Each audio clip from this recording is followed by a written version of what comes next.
ኣይተ ጌታቸው ረዳ ናብ ኣሜሪካ ከም ዘምርሑ ተፈሊጡ። ኣይተ ጌታቸው ረዳ ናብ ኣሜሪካ ዝኸሉ ምክንያት ንሕክምና ብዝብል ከም ዝኾነ እዩ ዝግለጽ ዘሎ። ኣብዚ ሰሙን ናብ ኣሜሪካ ከም ዘቕንዑ ዝተነገረሎም ኣማኻሪ መራሒ ብልጽግና ጌታቸው ረዳ ዋላ እኳ ዝኸሉ ምክንያት ንሕክምና ከም ዝኾነ እንተተነገረ ልኡኽቲ ስርዓት ሒዞም ክኾኑ ከም ዝኽእሉ ይግመት። ከም መረዳእታ ገለ ተንተንቲ ፖለቲካ ኣይተ ጌታቸው ረዳ ኣብዚ ሕዚ እዋን ስርዓት ብልጽግና ገጢምዎ ዘሎ ስእነት ፖለቲካዊ ቅቡልነት ብሓገዝ ኣሜሪካ ንምድሓን ዝዓለመ እዩ። ስርዓት ብልጽግና ኣብዚ ሕዚ እዋን ምስ ሓይልታት ፋኖን ሰራዊት ነጻነት ኦሮሞን ዘካይድ ዘሎ ቁልዕ ውግእ ብተወሳኺ ምስ ትግራይ ናብ ኩናት ንምእታው ኣብ ጫፍ ዝርከብ ኮይኑ ድሕርቲ ክውላዕ ዝኽእል ሓደገኛ ኩናት ኤርትራ ሱዳንን ግብፅን ኣለዋ ብዝብል ኣብ ዝለዓለ ስግኣት ይርከብ። ኣብ ልዕሊ ትግራይ ዳግማይ ኩናት እንተተወሊዑ ንስርዓት ብልጽግና ኣልዩ ንኢትዮጵያ ኢሉ እውን ንቐርኒ ኣፍሪካ ናብ ሓደገኛ ነውፂ ዘእቲ ኩነታት ክፍጠር ከም ዝኽእል ብዓብዩ መዘራረቢ ኮይኑ ኣብ ዘለሉ እዋን ቀዳማይ ሚኒስትር ኣብይ ኣሕመድ ንኣይተ ጌታቸው ረዳ ናብ ኣሜሪካ ከም ዝለኣኽዎም እዩ መረዳእታታት ዘመልክቱ። ብሽም ሕክምና ናብ ኣሜሪካ ዝኸዱ ኣይተ ጌታቸው ብቐንዱ ሕዚ ዝውላዕ ኩናት ዞባዊ መልክዕ ከም ዝሕዝ እዚ ድማ ንሃገራዊ ረብሓ ኣሜሪካ ዝጎድእ ምዃኑ ብምእማን ኣሜሪካ ብቐንዱ ኣብ ልዕሊ ህወሓት ሕልፊ እንተኢሉ እውን ኣብ ልዕሊ ኤርትራ ማዕቀባት ንክትገብር ጻውዒት ንምግባር እዩ። ካብ ትግራይ ናብ ኣዲስ ኣበባ ድሕሪ ምዃዶም ካብቶም ቀዳሞት ተደመርቲ ብዝያዳ ኣንጻር ህወሓት ረብሓታት ትግራይን ወጢሮም እናተቃለሱ ዝርከቡ ኣይተ ጌታቸው መንግስቲ ፌደራል ናብ ትግራይ ንኽኣቱ ብተደጋጋሚ ጻውዒት ከቕርቡ ጸኒሖም እዮም። ከም ዘየዋፅኦ ፈሊጡ ክሳብ ሕዚ ዕላው ውግእ ዘይከፈተ ስርዓት ብልጽግና ንትግራይ ቁጠባውን ማሕበራውን ክልከላ ብምግባር ናይ ምሕቃቅ ስትራቴጂ ተኸቲሉ ይጓዓዝ ከም ዘሎ ገለ ወሃብ ትርኢቶ ይገልጹ። ኣብ ሰሜናውያን ተፈጢሩ ዘሎ ጽምዶ ዓብዪ ስግኣት ዝፈጠረሉ እቲ ስርዓት ድሕሪ መረፃ ሰፊሕ ፕሮፓጋንዳ ሚድያ ከፊቱ ይርከብ። ካብዚ ብተወሳኺ ነፃፂልካ ምጥፋእ ዝብል ስትራቴጂ ብምትግባር ኣብ ልዕሊ ትግራይ ውግእ ቅድሚ ምኽፋቱ ኣብ ልዕሊ ዕጡቕ ሓይሊ ፋኖ ሰፊሕ ወፍሪ የካይደሎም። ንፋኖ እንተኽኢሉ ደምሲሱ እንተዘይክኢሉ ድማ ኣዳኺሙ ናብ ትግራይ ከም ዘቕንዕ ቀፂሉ ድማ ናብ ኤርትራ ከም ዝኸይድ ዝተረድአ ሓይሊ ትግራይ ምስ መሓዙት ቃልሲ ብምዃን ስርዓት ብልጽግና ንሓንሳብ እንዳሓዋሩን ክእለ ከም ዘለዎ እናገለጸ ይርከብ። እቲ ውግእ እንተተጀሚሩ ከምቲ ኣብዚ ሰሙን ኣመራርሓ ህወሓት በብመድረኹ ዝብልዎ ዘሎ ብቐሊሉ ዝዛዘም ድዩ ዝብል ግና ናይ ብዙሓት ሕቶ ኮይነሎም። ንሶም ደላይ ሰላም ካሊእ ደላይ ኩናት ገይሮም ንምስኣል ኣብ ኣዲስ ኣበባ ንዝርከቡ ዲፕሎማሰኛታት ክእምኑ ካብ ምፍታኖም ንላዕሊ ንኦባሳንጆን ኣምባሳደር ኣሜሪካ ማሲንጋን ናብ ትግራይ ዝለኣኹ ኣብይ ኣሕመድ ሕዚ ድማ ንኣማኻሪኦም ጌታቸው ረዳ ናብ ዋይት ሃውስ ከም ዝለኣኹ ይዝረበሎም። ጀነራል ታደሰ ወረደ ካብ ዝነብርዎ ቦታ ተሰዊሮም ብዝብል ዝናፈስ ዘሎ ወረ ካብ ሓቂ ዝረሓቐ ከም ዝኾነ ተረጋጊጹ።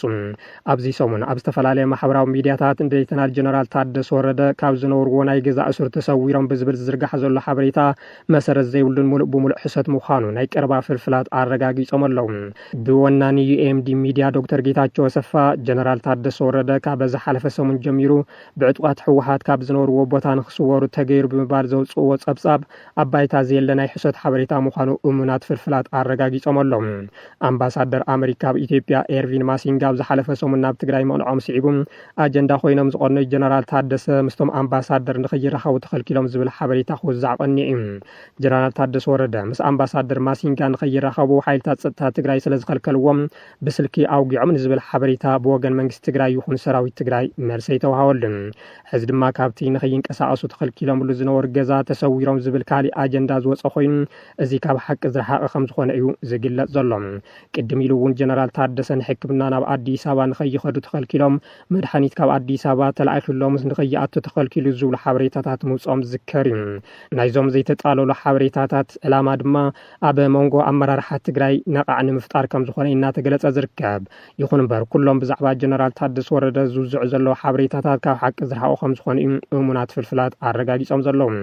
ጀነራል ታደሰ ቅድሚ ካብ ፕረዚደንትነት ምውራዶም ካብ ትግራይ ኣይወፅን ምባሎም ዝዝከር እዩ። በዓል ኣሸንዳ 2018 ዓመተ ምህረት ሓቃዊ ምስሊ ትግራይ ንመላእ ህዝቢ ዓለም እነንጸባርቐሉ ክኸውን ይግባእ ኢሎም ምክትል ፕረዚደንት መንግስቲ ትግራይ ኣይተ ኣማኑኤል ኣሰፋ መበሰሪ ስነ ስርዓት በዓል ኣሸንዳ ዓይንዋሪ ማርያ ጽሙረይ 2018 ዓመተ ምህረት ኣብ ከተማ መቐለ ሎሚ 16 ሓምለ 2018 ዓመተ ምህረት ተሳሊጡ። ኣብቲ ስነ ስርዓት ዝተረኸቡ ምክትል ፕረዚደንት መንግስቲ ትግራይ ኣይተ ኣማኑኤል ኣሰፋ በዓል ኣሸንዳ 2018 ዓመተ ምህረት መሬትን ህዝብን ትግራይ ናብ ንቡር ንምምላስ ሰፊሕ ምርብራብ ይግበረሉ ኣብ ዘለሉ እዋን ኮይኑ ይኽበር ምህላው ብምሕባር ህዝቢ ትግራይ ኣብዚ እዋን ኩለ መዳዊ ክልከላ ተገይርሉ ኣብ ሓደ ጸግዒ ተደፊኡ ኣብ ሓደጋ ህልውና ኮይኑ ይነብር ዘሎ ህዝቢ ኢሎም በዓል ኣሸንዳ ዓይንዋሪ ማርያ ጽምረይ 2018 ዓመተ ምህረት ህልው ሓቃዊ ምስሊ ትግራይ ንመላእ ህዝቢ ዓለም ብዝግባእ ዘንጸባርቕ ክኸውን እዚ ምስሊ ሚልዮናት ተጋሩ ተመዛዊሎም ኣብ ኬንዳ ተደርብዮም ኣደዳ ስቃይን መከራን ኮይኖም ይነብሩ ምህላዎም መላእ ህዝቢ ትግራይ ድማ ኩለ መዳይ ዕጽዋን ክባን ተገይርሉ ኣብ ዘሰክፍ ኩነታት ምህላው ዘርኢ ክኸውን ይግባእ ኢሎም ብኻሊእ ገጽ ድማ ህዝቢ ትግራይ ንሰላሙ ህልውናን ላዕላውነቱን ዝኸኣለ ኩሉ ዝኸፍል ህዝቢ ምዃኑ እውን ዘርኢ ክኸውን ከም ዘለዎ ገንዚቦም በዓል ኣሸንዳ ዓይንዋሪ ማርያ ጽሙረይ ታሪኽን ቅያን ህዝቢ ትግራይ ካብ ዝሰርቁን ዘዛውዑን ወፂኡ ኣብ መዝገብ ክብሪ ዓለም ንኽሰፍር ከም ዝስራሕ እውን ቃል ኣትዮም ብኻሊእ ገጽ ድማ ኣብ ልዕሊ ህዝቢ ትግራይ በብእዋኑ እናተፈጸሙ ዝመፁ ወፅዓታትን በደላትን ይኣክል ብምባል ከም ህዝቢ ብሓድነት ደው ዝብለሉ በዓል ክኸውን ከም ዝግባእ ኣተሓሳሲቦም ሓላፊት ቢሮ ጉዳይ ደቂ ኣንስትዮ ትግራይ ወይዘሮ ሸዊት ኣዲሱም ኣብ ዝሓለፉ ዓመታት ኣብ ልዕሊ ህዝቢ ትግራይ ብዝተፈጸመ ጆኖሳይድ ትግራይ ልምዓታት ተኸሊፉ ደቂ ኣንስትዮ ትግራይ ድማ ሰፍ ዘይብል መከራ ከም ዝተሸከማን እዚ ከብቅዕ ሎሚ ምስራሕ ከም ዘድልን ገሊጸን በዓል ኣሸንዳ 2018 ዓመተ ምህረት እንትኽበር ግዳያት እዚ መስካሕካይ ተግባር ዝኾና ደቂ ኣንስትዮ ካሓውያን ኩለ መዳዊ ተረባሕነት ክረጋገጽን ሕውየተን ልዕልናን ኩሉ ክስራሕ ይግባእ ኢለን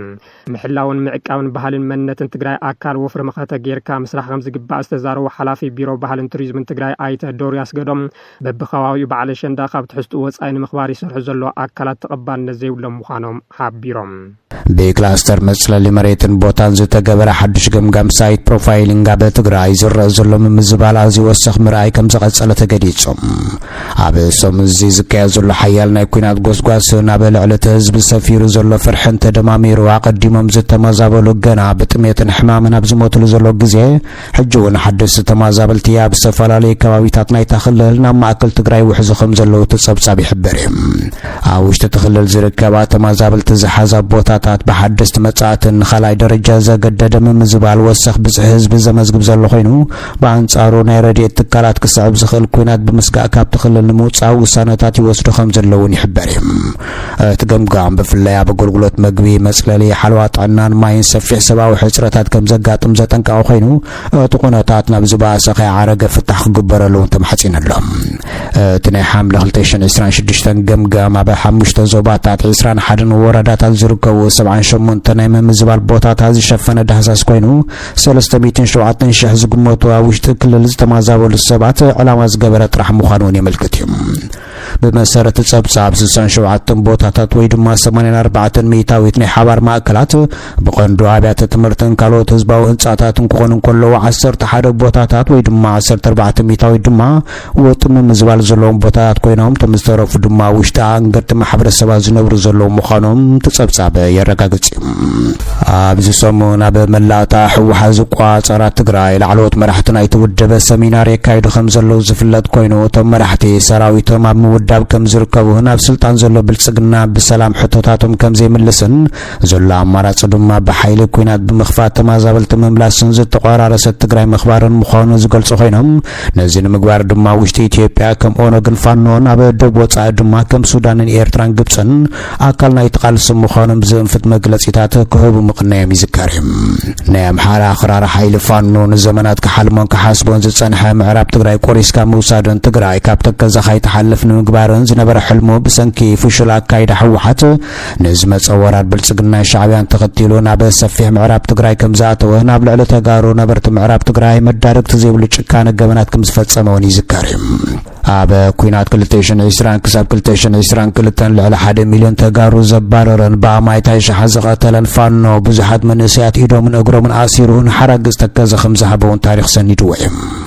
ዋና ዓላማ ፋኖ ዝተወደበሉ መትከል ትግራይ ንምጥፋእ ምዃኑ ስዒቡ ድሕሪ ስምዕ ፕሪቶርያ ዓጥቁ ክፈትሕ ንዝቐረበሉ ሕቶ ብሓገዝ ሻዕብያ ዝነፀገ ፋኖ ኣንጻር ሕቶ ትግራይን ኣብ ልዕሊ ህዝቢ ትግራይን ዘሎ ጽሉዕ ዓቂቡ ብረቱ ናብ ኣብይ ኣሕመድ ዘዘረ ኮይኑ ሕወሓት ንዝገበን ዝፈጸመን ገና ኣብ ልዕሊ ትግራይ ዘሎ መርገፂ ብወግዒ ዝደገመ ሓይሊ መላፍንቲ ክብል ምጽዋዕውን ቀፂሉሎም ብምፍራም ውዕል ፕሪቶርያ ዘይተሓጎሰ ሻዕብያ ካብ ኣብይ ክመፅእ ዝኽእል መጥቃዕቲ ንምቕልባስ ነቲ ዘሎ ናይ ኤርትራ ተዋጋእ ሓይሊ መንእሰያት መንሰይን ምትካ ኃይል መንሰይ ትግራይን ምትካን ወሲኑ ክንቃሳስ ምጽንሑ መጸብጻብና ዝፍለጥ ኮይኑ ዘይተሓሰበ ብሰንኪ ብብዝሒ ምህዳም መንሰይ ትግራይ ናይ ዓቕሚ ሰብ ቅልውላው ዘጋጠመ ህወሓት ኣዋጅ ኣውፂኡ ክዓቅቶ ምፍታኑን ይፍለጥ ኮይኑ ግን ህወሓት ብወገኑ ነቲ ዘጋጠመ ህድማ መንሰይን ምትካ ኃይል መንሰይ ኣምሓራን ኦሮሞን ከመሳርሕን ምትካ ምንቅስቃስ ምጅማር ሲዒቡ ኣብ ዕጡቕ ኃይል ፋኖ ምክፍፋል ከም ዝተፈጠረና መሪሕነት ፋኖ ምስ ህወሓት ዝካየድ ምትሕብባር ብዓይነት ጥርጣረ ምርኣይ ሕጁን ቀፂል እዩ ነስተኸቲሉ ኣብ ክልል ኦሮሚያ አንጻር ኣብይ ኣሕመድ ዝቃለስ ኦነግ እውን ኣብ መስመር ናይቲ ጽምዶ ክብሉ መራሕቲ ህወሓትን ካድረታት ሻዕብያን ዝገልጾ ውዳበ ከምዘየለ ብወግዕ ዝሕብር መግለፂ ዝሃበ ኮይኑ ኣብ ህሉ ኩነታት ኣመልኪቱን መልእኽቲ ሕሊፉሎም ብዘይካ ናይ ኣምሓራ ፋኖ ኣብ ክልል ኦሮሚያ ዝንቀሳቐስ ኦነግ ኣብ ኣፍደገ ኣዲስ ኣበባ ኮይኑ ይቃለስ ብምህላው ብመሰረት መግለፂ ፈትሊ ወርቂ ገብረዝጋብሔር ሓቢርና ናብ ኣዲስ ኣበባ ክንኣቱና ምባል ዝከር ኮይኑ እዚ ካይተሓስበ ዝብል መግለፂ እውን ትውድብ ኣውፅኢሎም እቲ ብመንስያት ወለድቲ ኦሮሞ ዝተወደበ ኃይል ናብ ክልል ኦሮሞ አንጻር ኣብይ ኣሕመድ ከም ዝንቀሳቐስ ዝገልጽ ውድብ ኣብ ዘውፅኦ መግለፂ ኣብ ኣፍደገ ናይታ ፊንፊነ ክብል ዝጽዋዕ ኣዲስ ኣበባ ኮይና ንጽበዮ ኮነ ናብ ስልጣን ንምጽኦ ኃይል የለን ክብል ተሪር መልሲ ንሕወሓት ዝሃበ ኮይኑ ንዝኾነ ሰብን ውዳብን ናብ ስልጣን ንምምጻእ ምስኡ ሓቢሩ ከም ዘይሰርሕ እውን ትውደበ ብወግዕ ፍሊጡሎም ሽም ሕወሓት ጠቒሱ ተቃውሞ ዝሃበት ውድብ ኣብ መንጎ ህዝቢ ኦሮሞ ምፍልላይን ምፍጣር ዝግበር ዘሎ ሸርሒ ምዃኑ ብምግላጽ ጸረ ህዝቢ ኦሮሞ ዝግበር ምንቅስቃስ ብትርን ቋሞ ክብል ኣብቲ መግለፂ ይስፊር መራሕቲ ህወሓት ንኦሮሞ አንጻር ካልእ ኦሮሞ ንምቅላስ ዝገብሮ ዘሎ ጻዕሪ ፍጹም ተቐባልነት ዘይብሉን ሓደገኛን ምዃኑን ኣብ ከምዚ ዝበለ ጸረ ህዝቢ ፖለቲካ ፈጺምና ይንዋፈርን ዝበለ ኦነግ ናብ ከባቢ ኣዲስ ኣበባ መጺና ምስኦም ክንቃለሲና ማለት ሓደገኛ ክብል እዩ ወጊዝዎ ዘሎ ኣብ ዝዋን እዚ ኣብ ዝተፈላለዩ መድረኻትን ማዕከናት ዜናን ዝዝርጋሕ ዘሎ ወረታትን ምሕዝነትን ጥምረትን ብዝምልከት ሰራዊት ሓርነት ኦሮሞ ነስዕብ ንጹር መግለፂ ከም ዘሎ ክገልጽ ይደሊ ዝበለ አንጻር ኣብይ ኣሕመድ ይቃለስ ከም ዘሎ ዝገልጽ ናይ ኦሮሞ ኃይሊ ቃልሲ ህዝቢ ኦሮሞ ናጽነትን ዕጩን ባዕሉ ዝውስን ምዃኑን ኣብ ጽቢብ ስትራቴጂ ናይ ካልኦት ኃይልታት ከም መሳርሒ ክውዕል ከም ዘይፈቀድን ብምሕባር ምስ ህወሓት ዝኾነ ይኹን ሕብረት ከም ዘይብሉን ከም ዘይህልዎን ገሊጹሎም መራሕቲ ህወሓት ኣብ ህዝብና ጥርጣረን ምፍልላይን ንምፍጣርን ንኦሮሞ ኣብ ልዕሊ ካልኦት ኣሕዋት ህዝቢ ንምልዓዓልን ዝግበር ዝኾነ ይኹን ምንቅስቃስ ሕሱርን ዝተቃልዐ ሸርሒ ዝበለት ን60 ዓመታት ብረት ሓንጊጡ ዝቃለ ዘሎ ውድብ ፖለቲካ ምትላልን ምክፍፋልን ምግዛን ሕጁን ሱር ይሰድድ ከም ዘሎ ስም ህወሓት ጠቒሱ ጠንቂቑ ሰራዊት ሓርነት ኦሮሞ ትካላዊ ህልውና ጥራይ ኣብ ግምት ዘእተወ ዓናዊ ጂኦፖለቲካዊ ተንኮልን ኣካይዳን ብትሪ ይቃወሙ ዝበለ ወሲኹ ኣብ መግለፂኡ ኣብ ደም ህዝቢ ዝተሃነፀ ናይ ረብሓ ምትእስሳር ፈጺምና ይንፍቅርን ክብሉን ይገልጽ ብዘይካዚ ሰራዊት ሓርነት ኦሮሞ ንሰላምን ድሕነትን ሓበራዊ ልምዓት ህዝብና ኣብ ሓደጋ ዘእቱ ኩሎም ጸረ ሰላም ስጉምታት ብትሪ ከም ዝቃለሶም ደጊመ ይገልጽ ክብል ኣብ መዛዘም ጽሑፉ ዘስፈረት ውድብ ኣብ ኣፍደገ ፊንፊነ ወይ ድማ ኣዲስ ኣበባ ተጸቢና ንዝኾነ ሰብ ተሰኪምና ናብ ስልጣን ወስዶ ኣይክህሉን ክብል መግለፂ ዛዚምሎም ኦሊሰጎን ኦባሳንጆ ናብ መቐለ ከይመጽእ ከም ዝተነገረ ወሃብ ቃል ህወሓት ሚካኤል አስኮዶም ንጋዜጣ ሪፖርተር አረጋጊጾም ኦባሳንጆ ኢትዮጵያ ናይ ባያፍራ ሞዴል የካፍል ምህላው ኣብይ ኣሕመድ ከም ዝመስከረሉ ዝፍለጥ ኮይኖም ህወሓት ድማ ቅድመ ኩነት ብምቕማጥ ናብ መቐለ ከይመላለስ ገይረወሎም ብጉልባብ ዕርቂ ናይ ጥፋት ልምዲ ይቕስም ዘሎ ኦሊሰጎን ኦባሳንጆ ክቕያር ሰላማዊ ሰልፊ ክካየድ ኣለዎ ተባሂሉ እምበር እውን ይርስዓን ኦባሳንጆ ኢትዮጵያ ናይ ባያፍራ ሞዴል የካፍል ምህላው ኣብይ ኣሕመድ ከም ዝመስከረሉ ይፍለጥ እዮም እቲ ሰላማዊ ሰልፊ ንጹር ሓያልን ዲፕሎማሲያዊ ሚዛን ዝሓለወን መልእኽታት ዘመሓላለፈሉ እንተኮይኑ ነቲ ፖለቲካዊ ቃልሲ ዓብይ ዓወት ከምጽሊ ይኽእል ተባሂሉ ነይሮም ኦባሳንጆ ኢትዮጵያ ናይ ባያፍራ ሞዴል የካፍል ምህላው ኣብይ ኣሕመድ ድሕሪ ምምስካሮም ኦባሳንጆ ገለልተኝነት ተጥፊኡ እዩ ሓድሽ ዓራቂ ተካ ብምባል ኣብ ልዕሊ ኦባሳንጆ ዘሎ ናይ እምነት ምጉዳል ብንጹር ብምግላጽ ሕብረት ኣፍሪካ ካልእ ገለልተኛ ወኪል ንከቐምጥ ጸቕጢ ምግባር ኣገዳሲ ምዃኑ ክሕበር ጸኒሖም ኣብ መወዳእታ ግን ህወሓት ንኦሊሰጎን ኦባሳንጆ ስቃይ ህዝቢ ንምንዋሕ ግዜ ንምግዛእ ሰላም ንዘይምምጻእ ዝሰርሕ እንተኮይኑ ናብ መቐለ ከይመጽእ ከም ዝተነገረ ወሃብ ቃል ህወሓት ሚካኤል አስኮዶም ንጋዜጣ ሪፖርተር አረጋግጦም ወሃብ ቃል ህወሓት ከም ዝበሎ እቲ መልእኽቲ እንኮላይና አምባሳደር አሜሪካ ከም ዝኾነ ብምግላጽ ንበዳል ገዲፍካ ነተበዳለ ጸቕጢ ምግባር እንተኮይኑ ምምልላስ ናብ መቐለ ፍረ ከም ዘይብሉ ከም ዝነገርዎም እዩ ሓቢሩ ዘሎም አስገዶም ከሪፖርተር ጋር በነበራቸው ቆይታ ገልጸዋል። ቃል አቀባዩ በሰጡት ማብራሪያ የፕሪቶሪያው የሰላም ስምምነት ሙሉ በሙሉ እንዲፈጸም የተፈናቀሉ ወገኖች ወደ ቀያቸው እንዲመለሱና አሁንም በስጋት ላይ ያለው ህዝብ ህልውና እንዲረጋገጥ ለዲፕሎማቶችና ለዓለም አቀፍ አደራዳሪዎች ከ15 በላይ ደብዳቤዎችን በመጻፍ ጭምር ጥሪ ሲደረግ መቆየቱን አስታውሰዋል። ይሁን እንጂ ዓለም አቀፉ ማህበረሰብም ሆነ የፌደራሉ መንግስት ለጉዳዩ የሚገባውን ትኩረት ሳይሰጡት 3 ዓመታት መቆጠራቸውን ተናግረዋል። ከአንድ ሳምንት በፊት የአሜሪካው አምባሳደር ኤርቪን ማሲንጋና የቀድሞ የናይጄሪያ ፕሬዝዳንት ኦሉሴጉን ኦባሳንጆ ወደ መቀለ በመጓዝ ከክልሉ አመራሮች ጋር ተወያይተው መመለሳቸውን ያነሱት አቶ ሚካኤል ተወካዮቹ ይዘው የመጡት አጀንዳ ግን በክልሉ ላይ ያንዣበበውን መሰረታዊ የህልውና ስጋት የሚያስወግድ እንዳልነበር ጠቁመዋል። የአደራዳሪዎቹ መመላለስ ብቻውን ምንም አይነት ውጤት አያመጣም። ውጤት የሚያመጣው በመመላለሳቸው ላይ ይዘውት የሚመጡት አጀንዳ ነው። ሂደቱ ለአንድ ወገን ያደላ የፌዴራል መንግስቱን ጥያቄዎች ብቻ የሚቀበልና ነገሮችን ለማዘግየት የሚደረግ ከሆነ እኛ አንቀበለውም ሲሉ ወቅሰዋል። 2013 ነበረው ችግር ደግሞ እንዳይፈጠር እንዳያገረሽ ሁሉም ችግሮቻችን በፕሪቶሪያው ስምምነት እንዲፈቱ ከተስማማን በኋላ ደግሞ በሀገሪቱ ጦርነት እንዳይነሳ እኛም እንደ ትግራይ ጦርነትን ያው በጣም እንጠላለን ብቻ ሳይሆን ለማንም እንደማይጠቅምም ስለምናቅ በጣም ጥንቃቄ በተበንዳበት ሁኔታ የፕሪቶሪያው ስምምነት እንዲፈጸም 3 አመት ሙሉ እየተቀጣን ህዝባችንን በችግር ውስጥ ገብቶ ያለ ግዛታዊ አንድነታችንን ሳይመለስ ተፈናቃዮቻችን በስደት ላይ ያሉ ወገኖቻችን በጠላት ስር ያሉ ህዝባችን እየተሰቃየ ያለንም ወደ ጦርነት ላለመግባት ሲባል ያው ከፌደራል መንግስቱ አሸማጋይ ሀገሮችም የዓለም ማህበረሰብም ትኩረት አድርገው እንዲመሩ ጥሪ ያደረግን ብዙ ቆይተናል። እንግዲህ የፕሪቶሪያው ስምምነት እንዲፈጸም ለአሜሪካ፣ ለአውሮፓ ህብረትም፣ ለአፍሪካ ህብረትም ብዙ በጣም ብዙ ጊዜ ጠይቀናል። ይሄ ሁኔታ ወደ መጥፎ ሁኔታ እየሄደ ነው። እኛም እንደ ህዝብ እየጠፋን ነው። ዝም ብለን አንጠፋም። ስለዚህ በሰላማዊ መንገድ ችግሮችን እንዲፈቱ አግዙን። እየተፈረመው የተስማማነውን ስምምነት እንዲፈጸም አድርጉ እያልን 3 አመት ሙሉ ጥሪ አድርገናል። ከ10 ምናምን ደብዳቤዎችን ጽፈናል ለሚመለከታቸው አካላት። ይህን ሁኔታ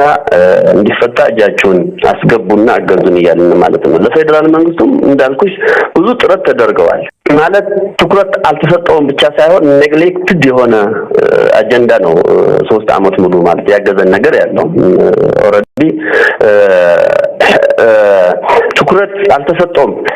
ብቻ ሳይሆን እንዲፈጸም በሰላም መንገድ እንዲፈጸም የሚፈልግ አካል አለ ብለን አናስብም ማለት ነው። ስለዚህ መጥተው ነበር ሁለቱም እንግዶች። እኛ የፕሪቶሪያ ስምምነት ተጥሰዋል ስንል ማዕከላዊ ኮሚቴያችን የሰላም ድርድር እንደማይዘጋ በሰላማዊ መንገድ ለመፍታት የሚደረግ ጥረት ካለ ግን እስከመጨረሻው ፈቃደኛ መሆናችንን ግልጽ አድርጎ ስለነበረ እነሱም ያው መምጣት እንፈልጋለን ሲሉ በደስታ ተቀብለናቸዋል። መቀበላችንም ተገቢ ነው የሚል ያው ከአቋማችን ነው። ለሰላም ካለን አቋም የሚነሳ ስለሆነ ተገቢ ነው ብለን ነው ምናምነው። ይሁንና ይዘውት የመጡ አንደኛ አጀንዳም ያን ችግር የሚያስወግድ አይደለም። ያ አሁንም በሰላማዊ መንገድ ይህን ችግር ይፈታ ነው ያልናቸው። በቃ አልቆቁልን ግዛታችን፣ ህዝባችን ይመለስ፣ የተፈናቀለ ህዝባችን ይመለስ፣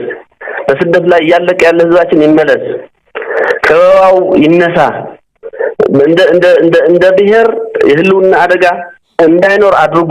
የጠላት ዝግጅት አቁሙት። ይሄን ካደረጋችሁ ወደ ፖለቲካው ልዝብ እንምጣና ዲያሎግ አድርገን ችግሮቻችንን እንፍታ ነው የተባሉት። ለዚህ መፍትሄ ይዘው አልመጡም። ለገዛዝ ጥያቄ ጠይቀን መልስ ይዘን እንመጣለን ብለው ነው የሄዱ። ይሄ መፍትሄ ሊሆን አይችልም። ይሄን እንቅስቃሴያችን የነገው እድላችን የሚያጨልምና የሚያዘናጋ እንቅስቃሴ ከሆነ አንቀበለው። እንደ ቃል አቀባዩ ማብራሪያ ህወሓት አሁንም ቢሆን ለሰላማዊ ድርድር ያለው በር ክፍት እንደሆነና ልዩነቶችን በሰላማዊ መንገድ ለመፍታት ፍላጎት እንዳለው ጠቁመዋል። ሆኖም አደራዳሪዎች ይዘው የሚመጡት ሐሳብ ተጨባጭ መፍትሄ የማያመጣ ከሆነና የህዝቡ ህልውና በአደጋ ላይ መውደቁ የሚቀጥል ከሆነ የትግራይ ህዝብ የመኖር እድሉን ለማስፋት የውስጥ አቅሙን በማጠናከር ለተጨማሪ የትግል ምዕራፍ ከመሰለፍ ውጪ ሌላ አማራጭ የለውም ሲሉም ተናግረዋል። ዓለም አቀፍ አደራዳሪዎች ትኩረታቸውን በበደለኛው አካል ላይ ማድረግ ሲገባቸው በተበዳዩ ላይ ጫና ማሳደራቸው አግባብ አይደለም ያሉት ቃል አቀባዩ እኛን ምን አድርጉ ነው የሚሉን ሲሉ ጠይቀዋል። አሁንም የሰላም የሚመጣ በሰላማዊ መንገድ ለመፈጸም ፈቃደኛ ሆነው ያን አጀንዳ ይዘው መጥተው ወደ ተግባር ከሆነ ሰየ ማንንም ይጠላ ያለም እስከ መጨረሻው በሰላማዊ መንገድ የሚፈጸምበት እድል ካለ እንቀበላለን ብለን ወስነን ስለሆነ ትላንትናም ዛሬም ነገም እሱ የማይቀየር አቋማችን ነው የሚሆነው ማለት ነው። ነገሮቹ ወደ ተግባር የማያሸጋግሩና ለማዘግየት ሆን ተብሎ ለአንድ ወገን ወግኖ የሚደረግ አይነት እንቅስቃሴ ከሆነ እንግዲህ አንቀበልም። በእርግጥም ለአምባገነን ወግነው እንደ ትግራይ ተጎርተን እያለ ተበድለን እያለ ለኛ ምን አድርጉ ነው የሚሉን? በዳዩ ነው አሁን መጠየቅ ያለበት፣ ወጂው ነው መጠየቅ ያለበት፣ አሁን ተው መባል ያለበት። بخالي وجن قدای حوحاتن بلتقنان بسلام منقد كودا زعل من عايزة تبقسوا عبد سبعة تجميرهم إذا كاب تجري زخدوا لوخات كي ترفس تجمرة تبقسوا حد تعامل دب تجرين حد علم لخوت كالن دقفهم كم ذهبوا ورجع جتام من حد عربي أحمد سمع بريتوريا بغن عنك تكبر فادنيا بزي مخانو وترين أبزل على الأرز بتحكم زلي في اللجام أبزوان زد مع دكتور دبرزن قرم كايلن وإذا رفت لورك جبرز جاب هيرن زركبهم حلفت بلتقنا بحيل راح كوجد كم زلوا بمجلات نادي سبعة قعزن كالي غزال كالسم بزملكت بميديا وقع يقابلوا كم زلوا في اللجام حلافيت بيت صحفت حوحاتنا عبال فتزامي سراح نايتود بنزخنا ويزرو فت لورك جبرز قابير لم أنا أستسالت أحد هزبا مدرخ أبزها بوريتام ناب عدي سابا خير كعلوا من قسن من فتزام أبز حزوان كم تنايك أرم كبير كم زي كونان قال لي زقبر ما مستن السنن بتصوتن زمر حوودب تاكتيكالة أمرت زفات أرو كم فانن سراويت جنبارنا تنت أورم ونزام سلعتوغات أبافت عدي سابا كم زلوا كم حدا بنت بمتقاس حسابا قريت النيران بتماثل من قد دكتور دبرزن قبل مكايلو مسبلتقنا سلام وزرر بزبها الكبيتنا ينايلهم يوم أمريكان حبرت أوروبان أمونغو وحات المنجستي إثيوبيان ميزانو مرجز كلهم يجبع قبل إنستيتوت عالم لخو قدات دحنة جرمان أجنزيبهم أمونغو تجرين منجست إثيوبيان كفتر زخل حد شكينات أو إثيوبيا راح دوز بل زي كونس نملا زواج أيح بحر المراء أفريكان زت على الدوب تساجر حدقة نايم خان عدل سفيه مخانو إنستيتوت عالم لخو قدات دحنة جرمان إلا أوز جورو المصنعته صحفان تصيرون بعد حباباري مرمر قدات أفريكان ما خلاي مراء الدكتور جيريت كورتيز تساناد مصنعته صحف محبرسب عالم نزي زسكح حدقة دوم مبال بهسوس إجام وتصاوي تقريبا إنستيتوت عالم لخو قدات دحنة جرمان أوزوز مصنعتي وعلى سلام بريتوريا تصفات نبيرو لزنا بركان تخنا بوغن منجست إثيوبيا كفت صامز قبهم مسرتا وعلات بزي مخبارم حدش نايكون الدمنا أنت على الليلم نتفت صامنة وعلي بريتوريا انقفاز زوالهم سلسة عبيت قدات زقمتاتي مصنعتي بحيل استتحازم عراب تقراي بمسارة حقة منجستينا بسبوان تاتو زي مملاسم للي حدنة الشعة مليون زخونة مزاولتي تجارونا مربوطهم زي مملاسهم سراوي تقراي بدي آر ناي مسلمات مسرح مقراص مخانم زرزيهم بتوسخ منجست إثيوبيا بتقراي زلو بوليتيكا وطري بمتقام أنصار سراوي تقراي نزسلفو عطقات بعدكي بسنكن جنزبنا دقفة موفارون نايدرون متقعتات مفصامون اتي وعيد نخفرس مقنيات يخون الليلون اتي خونتات أو كباب قيح بحري توسخي مززس بمخانم جرمان حبرت أوروبان أمريكان قراص وسان خوص داي قبع خبل اتي صحوف اتحساسيبون